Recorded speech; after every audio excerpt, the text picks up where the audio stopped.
The art patrons during the Renaissance in particular were a primary force in the art that was being created.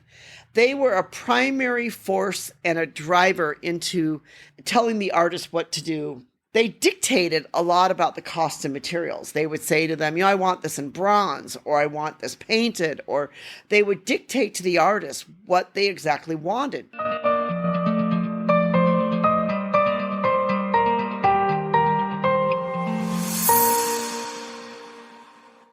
Hi, this is Anita from 5 Minutes with Art and from the blog Anita Louise Art. Today I want to talk a little bit about art patrons, and in particular about art patrons during the Renaissance. A lot of times when we talk about art, we only talk about the artist, we talk about what the artist has done, what the artist accomplished, but rarely do we talk about the person who really made that art possible, which would be the art patron, the person who was paying for it. And a lot of times we forget the influence that this person had upon the art itself. And this was particularly true in the art patrons during the Renaissance era. This was a powerful time, and it was also a great time in a way to be a great artist because you got a lot of commissions.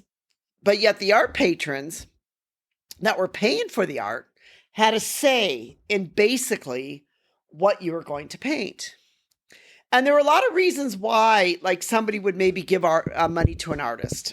Why would they give money to one of these Renaissance artists? And a couple of reasons would be one could be personal satisfaction. Maybe they just, felt good and they want to have a piece of art. They want to have it hang in their house.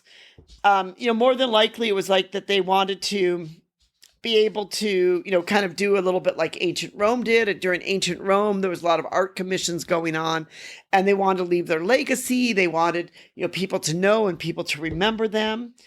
And the other one was that, it was kind of became their own personal brand. Today, we talk a lot about our personal brands. What does our personal brand mean on social media?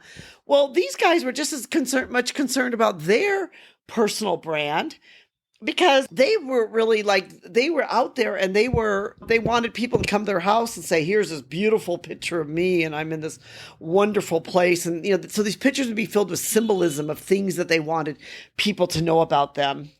It also, told people that they were the aspiring middle class, that they had some wealth, that they had the ability to actually commission art, that they had the ability for someone to actually paint the picture of them or paint the painting of them or do a statue of them or whatever else was they had done or they had accomplished.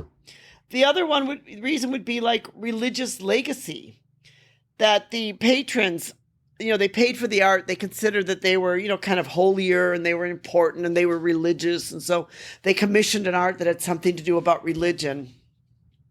And that they, they would really tell the artist, here's what I want you to do.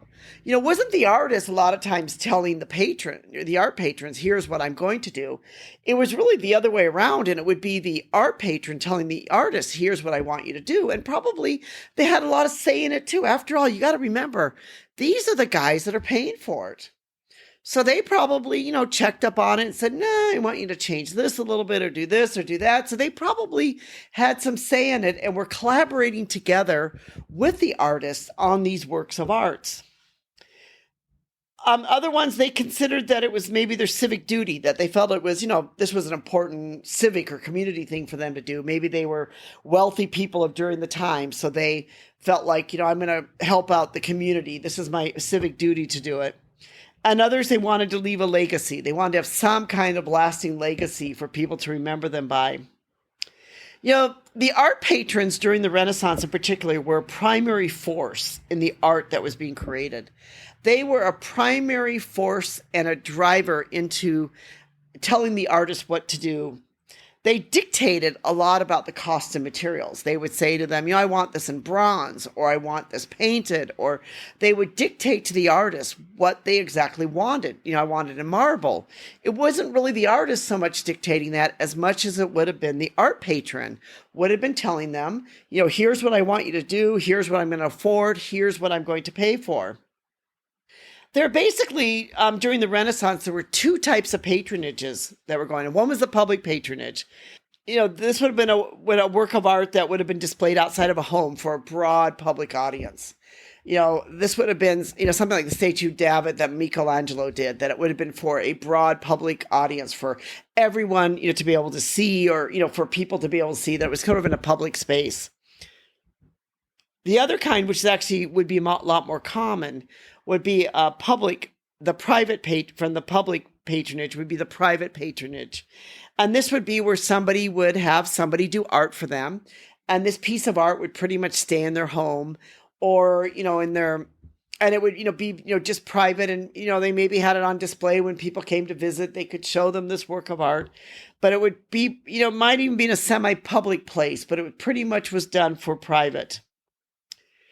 And there were really two types of art patronages too. And one of them was religious and the other was secular.